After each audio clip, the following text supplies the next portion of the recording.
turn it up. You're listening to the Country Music Rocks podcast with Danny and Julia. Your all-access pass to all your favorite artists, untold stories, and the real behind-the-scenes of country music. Welcome to the Country Music Rocks podcast with Danny and Julia. We are on the road in 2026, and we have captured a miracle in a bottle, and it's a lot of energy coming at you. Warner Music Nashville recording artist Mr. Chase Matthew with you. Hey, buddy. I didn't know that. Yes. I didn't know you could put me in a bottle and just take it with you. That's pretty the cool. energy that you Exactly. present, we should. I mean, who needs Red Bull when we got you? We all need a little right? bit of it, yeah. Exactly, You yeah. and Bailey Zimmerman, man, you two together are Mhm. dangerous. Yeah. Yeah, I it's love old Bailey. He's a wild guy. Yeah. Welcome to town. Thank you. Yeah, man, we're so excited to see you. We've been doing the podcast for a while now because Julie and I have had a chance to do CMA week, CMAs, ACMs together, and you have been coming up the ranks, and we keep seeing this every time, who the new artists are going to be of the new year. And it seems like right now you are on top of the world. You just got named for CRS New Faces. Yeah. Congratulations. Yes, congratulations. Yeah, thank you. Yeah, Thank you. man. You It's just really, had really a good number feeling. one. Yeah. Yeah. What a way 3 to close, weeks, man. what a way to Crazy. close Yeah. out 2025. Yeah, is there anything not surprising you right now? I mean, it's crazy. Well, yeah. I mean, it's just like you said, it's a roller coaster. It's like it's been a cool year. 2025 has been a really cool year of just kind of learning about, the industry and how to. I guess what I'm trying to say is it's been really cool to see the growth because, like I've always said, I just never thought I'd be doing this. And to see my name behind these big numbers, Yeah. Chase Matthew this week sitting at the end, and then it's just crazy to see my name on charts that have people that we've all grown up listening to, Sure. So really crazy, and I'm just grateful that country radio is taking me under their arm. It's pretty cool. Well, it's Yeah. kind of hard not to, right? I mean, you're like one of Nashville's greatest songwriters right now. I mean, you That's and pretty Hardy. cool to hear. Yeah, Yeah. you guys, I mean, you're setting a pace. And that was one of the things that we loved about this podcast. We wanted to bring something special each episode that we can learn something about the industry, whether it be a manager, a tour, a label group, or whoever it may be. Songwriting for me has always been one of my biggest things. I love songwriting. I Yeah. just think the magic that goes from your mind to a pen to paper to a tune is amazing. So for me, I always want to learn about songwriting. Julie and I have talked about this for years, and that's why we were like, we got to get Chase because Yeah. you have been writing some music that's amazing. And for me, as explaining to somebody new who we get questions all the time, is it a group that you join in Nashville? Is it a friend? It seems like It's like for a Costco you, How's it work? membership. Is this like a cult or something? yeah, What's going on? yeah. Like how Oh. do I do this? Yeah. Explain it to us. Well, first off, thank you for the kind words. I mean, when I started writing songs, I've been writing songs since I was probably 13, 14 years old. And, I would play my dad's guitar because mine would never stay in tune. And so I'd play my dad's guitar. And I remember the first song I wrote was like a worship song kind of thank you, Lord, for all you've done for me. And it was, kind of that I couldn't recite any of the lyrics back to you, to be quite honest. But yeah, man, when you start writing music, for me at least, I've solo wrote a lot of my biggest songs. That to me, I mean, yeah, I kind of hold a little pride in that. That's cool. But when you get to a place in your career where you're touring so much and you're hauling butt, and the only time you got for free time is to sleep, right. you have to depend on your friends sometimes to help you kind of finish these songs and these song ideas you have. And I remember recently I got it with one of my buddies, Alex Maxwell. I love that guy. If you guys don't know about him, you should check him out. He also writes and records, puts out his own music. Okay. But he was a producer on Darlin.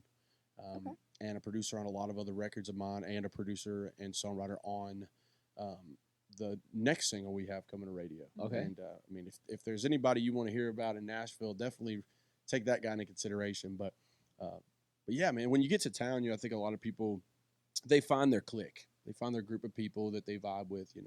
I can tell you there's people that I've written with and like, man, we got to write again. Right. Like this is, and then there's people I've written with. It's like, I'm thinking in my head, I will never ever write with this person again. Right. But, you find your niche of people. And and I call that, that's your creative circle. There Right. you go. I got a couple of those creative circles, I would say, depending That's on good. what vibe I'm going for. I feel like watching I don't know if you remember the TV show called Nashville when that was on. Yeah. Everyone was loving that because each character played something different.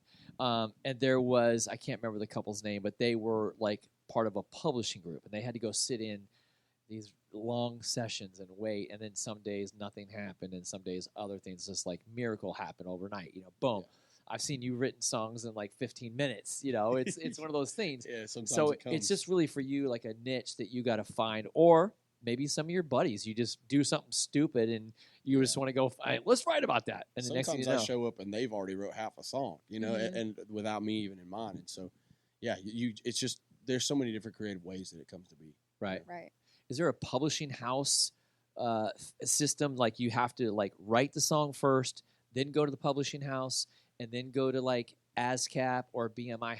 What is that procedure like? Yeah. So I mean, I would actually say that I think the way that the system is set up, the way that it is structured in Nashville, at least for me and my experiences and my people, I mean, maybe they could speak differently, but I mean, for me, it's just been, hey, like the publishing companies handle the rest. You write the songs, you send them over email, turn them in with the lyrics, and they handle the rest. You know what I mean? And like, I feel like that's what's cool about having a good team. And if you're looking for a team, that's what you should look for. Someone that wants you to just be able to be the creative, and that's how it should be. Okay.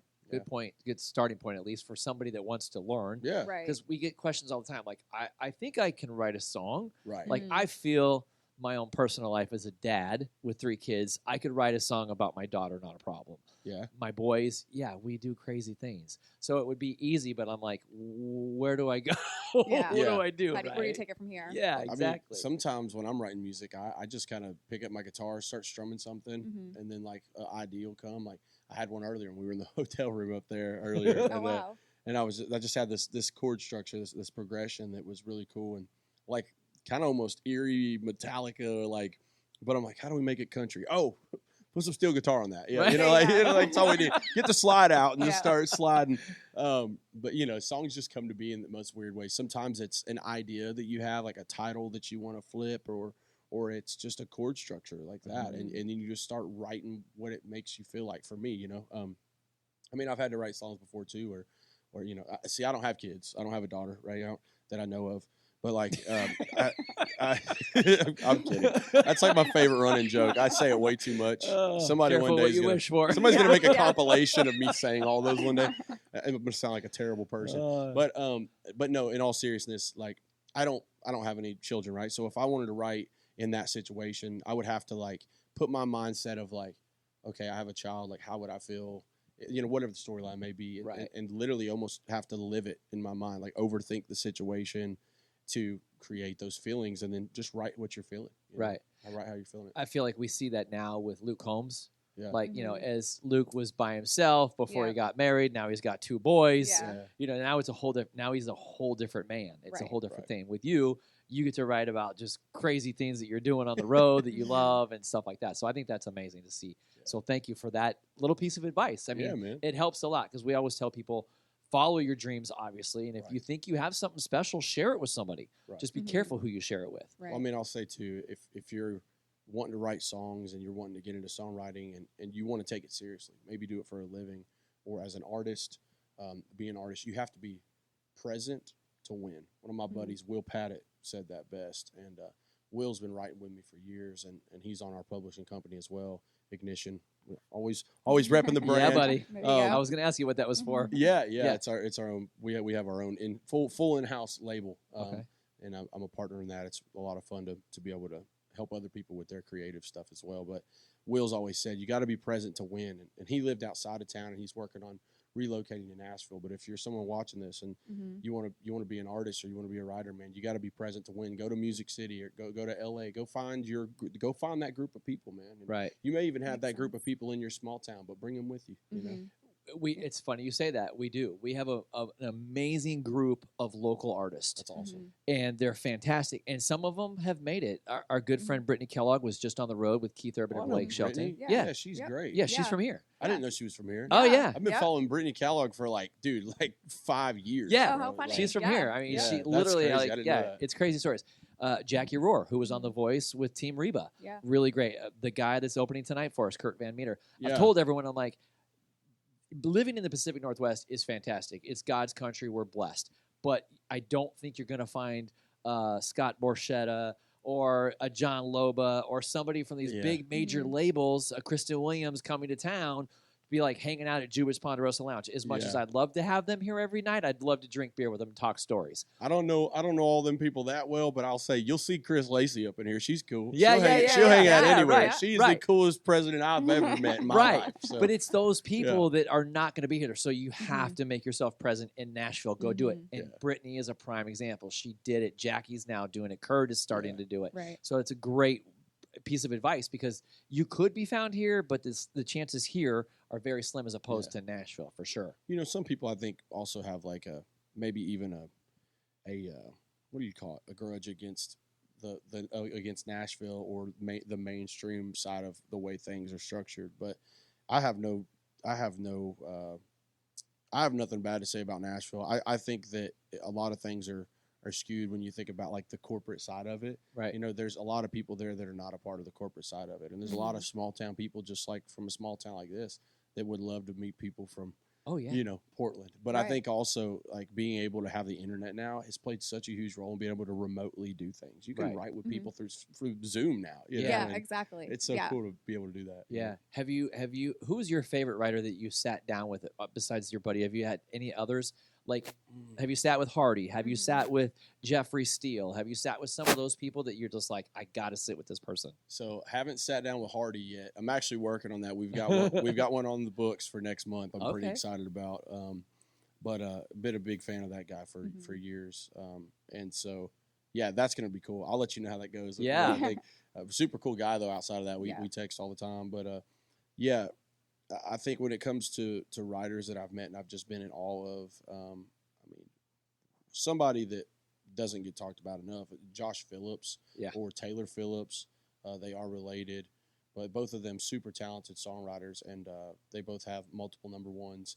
Josh Phillips wrote that Dirt Cheap song for Cody Johnson. Oh, okay, yeah. And I believe he solo wrote that song. Oh, wow. Like complete solo, right? Yeah. Solo wrote it all by himself. I remember the first time I heard that song, I was like, who wrote this?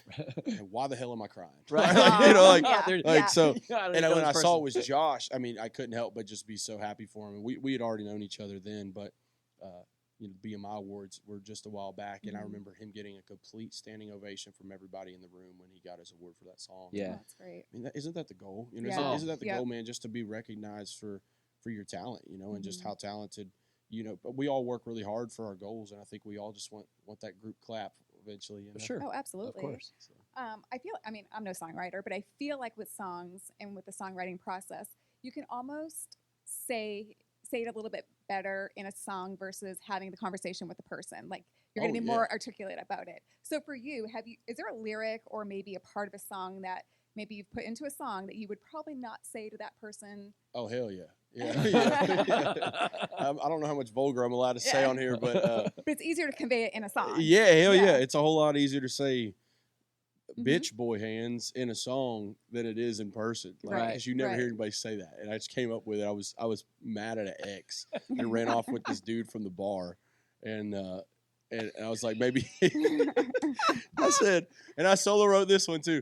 Maybe he can dance better than I can. Maybe he's got them softer bitch boy hands. And it's become like a whole brand. Like there's people that show up with bitch boy hand T-shirts. Like it's so funny. But yeah, I had to be a little more careful about what I put in a song after that. But it's quite funny. Yeah, it is. Because now I've got a visual in my head, and I can see people going around looking at people's hands in the bar. Yeah. Ain't no calluses on that. No. Bitch boy. Should trademark that. Yeah, somebody should. Yeah. But I mean, and on a more serious note, like, if you're experiencing heartbreak, I know sometimes like I'm one of those people that when I'm in a funk, I don't really tell people. You know what I mean? I don't tell nobody. I'll get pissed off. I'll go to my room and I'll write a song There you go. because it's easier to say how you're feeling through a song. It's easier Sure. for some reason. It's easier to sing it over a 6-string guitar than it is to tell somebody. And then you could play the song and you're telling everybody. And I think also when you realize that so many other people can relate to those feelings, that's when music brings people together. Right. Yeah. Because it's in our For blood. sure. Yeah. Right. And it's almost like you're letting the frustration out. Yeah. And you're like, okay, let me rethink this. It's like sending an email. Like if something happens, you don't want to just fire off an email and then be like, oh, I shouldn't have said that. Yeah. Right. Now you can go back and refine it and be like, maybe we got something here. I don't got any more email privileges. I did that a couple times. So I don't email people back anymore.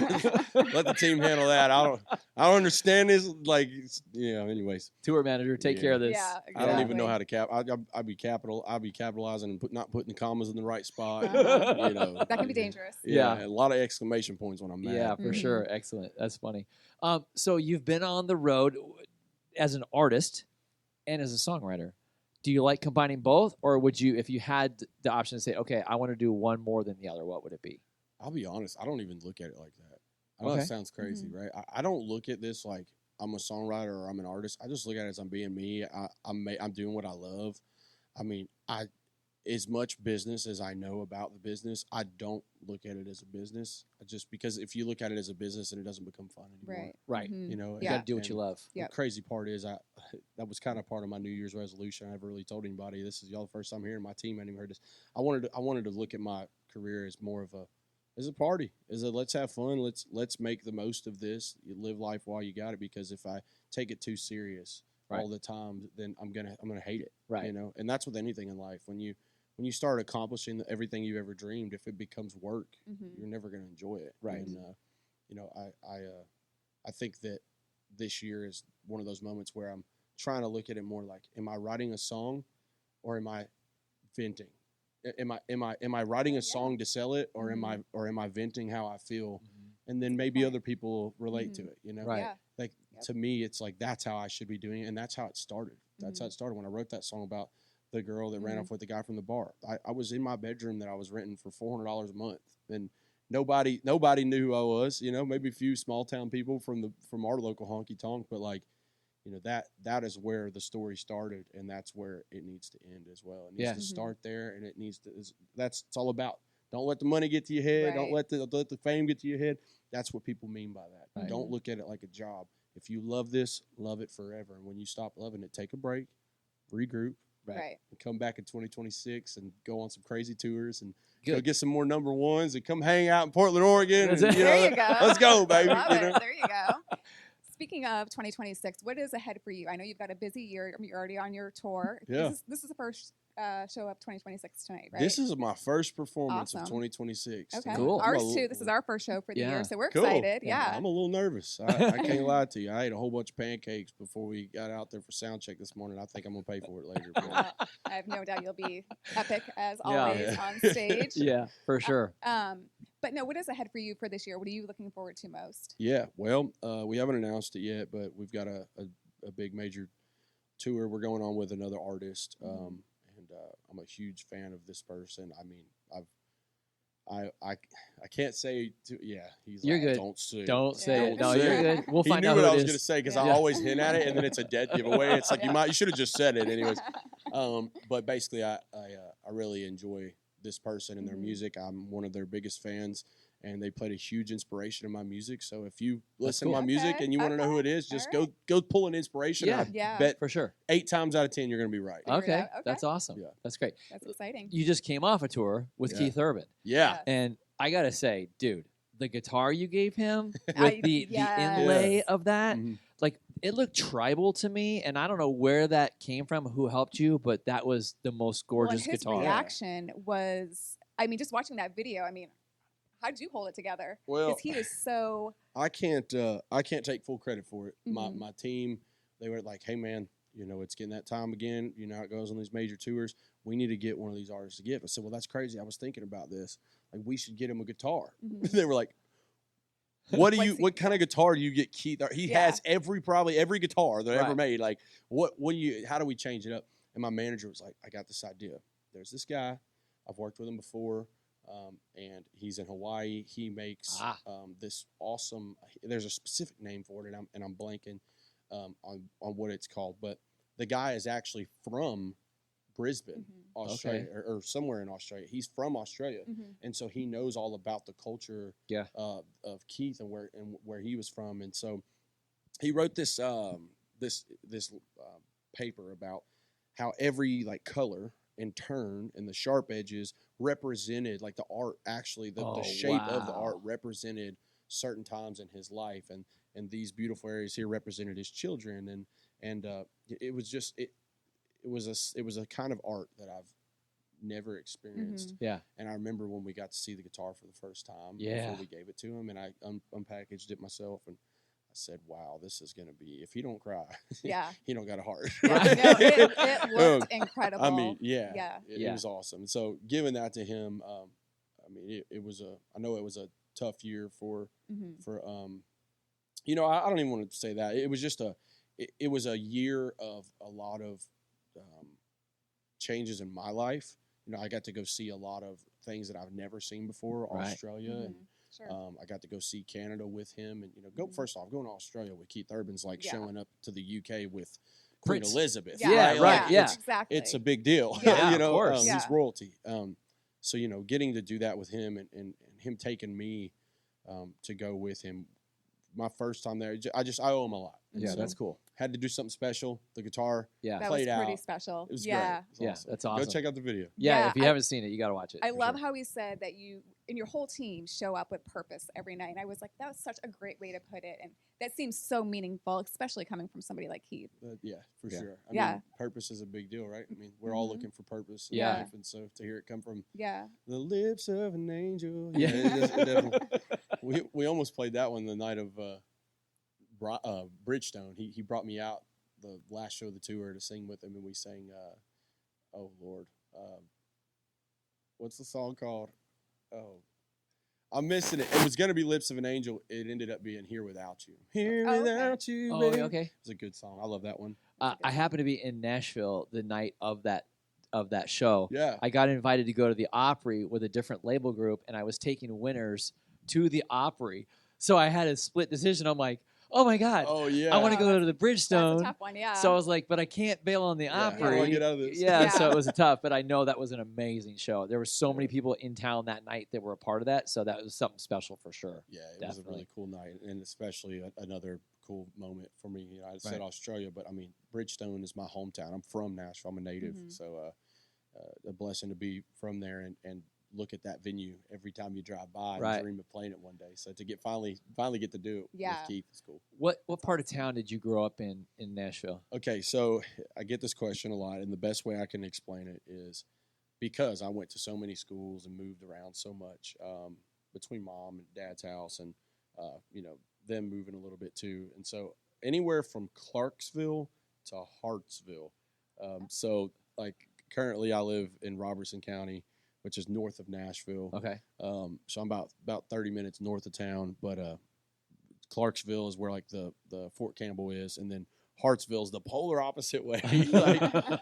So everywhere in between North Nashville, middle Tennessee, northern Tennessee, everywhere from the Kentucky border to downtown. Do you have a favorite spot that you just, as an artist like Chase Matthew, like, I'm taking my guitar, I'm going to write a song today, but I got to be here. Yeah. Where would that be? Well, so I don't actually, like, it's wild. I don't get inspiration from songs with surroundings. I know that sounds great. Like, if I said, okay, I want to write a song in this room, like, this wouldn't inspire me. Like, even an ocean front wouldn't inspire me to write a song. Like, I guess I'm one of the guys that goes and drives around in my one of my old trucks or old Jeeps or whatever, old car, and there's this back road in Hartsville, and it's Amish country out there. It's real pretty, and it's like I don't even know. It's almost like a crush and run gravel, but borderline old pavement road. And you just go cruise around, man. I mean, I rode my motorcycle back in there, and I'll just no music, no nothing. Just listen to the wind. Yep. Every once in a while, get up to a stop sign, put it in park, cut it off, and just listen to the quiet breeze. And man, that just to me inspires me so much. It's the reset that inspires me. Sure, you know what I mean? Because the ideas come naturally. It's the reset that sparks it back up. You just painted a picture in my head. I could just see it already, like in a video of like just parking. Brother, Turning when off the we motor. next time you're in town, I'm gonna take you there. Yeah, I I'm want to telling go. you. Now, the Amish people look at me funny when I drive by, but you know, they're like, That's "That because you is drive by at 100 miles an hour. That's a big ass truck." So, yeah. I love it. Have you had a specific moment in your career so far? Because I know everything has just been moving so quickly, and you've just been shooting up between the charts and just on tour. There been a specific moment when you realized this is actually happening? It's finally happening. Yeah. So definitely been a few of those. I would say the one that really sticks out the most was last year in February, around this time last year. I played Ryman, headlined Ryman, and again another dream venue. Mm-hmm. You know, I've been Growing there up there, yeah. for especially. multiple shows growing up there. I've been to a lot of shows there, and to be able to play that room, I was always obsessed with the acoustics in that room too, and you know, it's the mother church, the original home of the Grand Ole Opry. So, but yeah, getting to headline that and bring out my family, my mom, my grandmother, my dad. Yeah. Lauren Alaina came out that night. Oh, that's awesome. Austin Love that. Williams opened the show and came out and sang on with me too. I don't know if y'all know Austin Williams. Check him out. But man, just a moment. I remember I was on the last songs on Darlin, and I sat down on the stairs like this, and I put my knees on my my elbows on my knees like this, and I took my hat off and I went like this because I was crying. Right. You don't want no one to see you? Yeah. And I never have ever like cried like that on stage. But I knew I had to snap out of it quick, so I snapped out of it, and before I could even get back up, they were chanting Chase, Chase, Aw. Chase. Yeah. And it was just this moment of like, all I ever wanted to do was make my hometown proud. Yeah. You know? Oh, you definitely so, have. You want to talk about ripping my heart out of my chest is when I looked over, and I knew my family beside stage, and my mom, and my mom, my dad, and everybody was just bawling. Yeah. Aw, Just like this was that's so sweet. This was it. It was so crazy. Did you ever love that. drive by? Like, one thing I love about Nashville is that everything is so close. So, like, you know, it's a 3-block radius. Everything's right there, except for the Opry, which is now moved. But originally at the Ryman. Growing up in Nashville, did you ever just drive by there and just be like, someday? Opry? Someday. Oh yeah, the Opry, right? Yeah. Oh yeah, the Yeah. Opry. For Or sure. even stand at the gates, like between Legends Corner going into the Ryman. You're like, I'll tell you. Okay, so there was this moment where the Inspirational Country Music Awards, ICMAs. My mom was good friends with the people that run that organization, and I was probably, I don't know, 18 or 19, and I was probably about 20. But I got to go there one day and watch the show, and you know they'll give them giving the awards to everybody, and it's a faith-based. I believe it's faith-based, but it's a faith-based like country awards show. Okay. And to me, that matters the most. I mean, I love the Lord. I might cuss like a sailor, but I love the Lord. And I was like, man, all these guys were jamming, and they had their own band, and it was beautiful. And I remember I was so inspired that day that I made a post on all my social media pages, and you know, again, I had nobody listening to me. And I probably only had like 3 songs out, but I posted and said, I need a band. I need to find a band. And that was they host that in the Grand Ole Opry. And so that was a moment where I was like, wow, I think it was a multitude of things. Obviously the huge history of the Opry, but also the people that were in that room that were very inspirational people. Sure. And just having the opportunity to share the same oxygen with those people. Yeah. yeah, So that's cool. That's very really cool. inspired. That's awesome. Well, I know I got to say this because I love following you on social media because I feel like you're probably one of the biggest adrenaline junkies that I've ever met besides myself. All right, what are we talking about here? How many cars do you own as a single guy? I'd have to check my text messages because I may have just closed on another one. So, long story short, I have quite the collection. It's nothing like super fancy car collection, but I mean I have a couple old schools that are pretty rare. But I'm mainly intrigued by what they call a second gen Dodge Ram. Okay. Or Jeep Cherokees. Okay. Either one. Okay, so let's just be honest. It's everything. I'm into everything. Right, at this you love it point. all. Yeah. I got issues. I got a few Harleys. I got a few few cars. Okay, I don't have a number. That's just the truth. I feel like To you answer could be your like the question. next Jay Leno. Like you open up your garage and you've got a Ooh. choice of whatever you want to Yeah. drive. Yeah. Chase has got it, whether it be a Harley, a go-kart, a Jeep, Well, I you mean, know. some people collect, Dragon Ball Z cards. Mhm. I like stuff that I can go drive down that back road in Yeah. Right. Hartsville and Yeah. get some inspiration. I don't know. There's something too about, and I don't just have them. I build them too. I was a ATV mechanic before I was doing music full time, but even before that, I was working my own stuff and in the garage with my dad, learning from him, and I took what he taught me and ran with it. And now I've got a couple hot rods. I got a 1,000 horsepower Jeep Cherokee. It's an old mail Jeep that we stuffed the turbo LS in. It'll do wheelies. It's crazy. That's Wow. awesome. Is that the one that you took to the drag strip? Yeah. Okay. The white one. Yeah. That's Okay. it, yeah. I watched that and I was laughing because my son and I are into kart racing. Okay. And he's racing tonight. That's why he's not here Nice. with me. But I was like, I got to go do the show with Chase. But I'm like, I can't wait to talk to him about cars Yeah. because we're We can always. talk cars for I hours. know. And I don't want to Yeah. think about your time because I know we could get into it seriously. Well, if we're adding them up, I know I have 7 second-gen Dodge Rams. I have 2 Jeep Wranglers, 2 Jeep Cherokees, 2 Harleys, 1 other motorcycle. Lincoln, 1966 Lincoln Park Lane, Oh, 1995 Ford Bronco Eddie Bauer edition. oh, nice. Wow. I daily drive a Escalade V, and I bought a hearse the other day. A her? Yeah, Because why not? yeah. I'm gonna build a burnout car out of it. So I know this gets crazier and crazier. Take it to the Nashville drag strip. Yeah, it's no. funny. I'm gonna build a burnout car out of it. So they have this thing called burnout competitions, and they block off a big square. Some of them are smaller, some are bigger squares, but you literally go out there and you just blow the tires off of it. And so it's almost like people don't care about the cars they're doing them with because they're beating the crap out of them anyways. By the time the tire pops, it blows the whole quarter panel Sure. apart. But it's really cool and people cheer it on because it's just destruction. It's just like if you're watching a demolition derby. Of course. But I was like, nobody's done a hearse.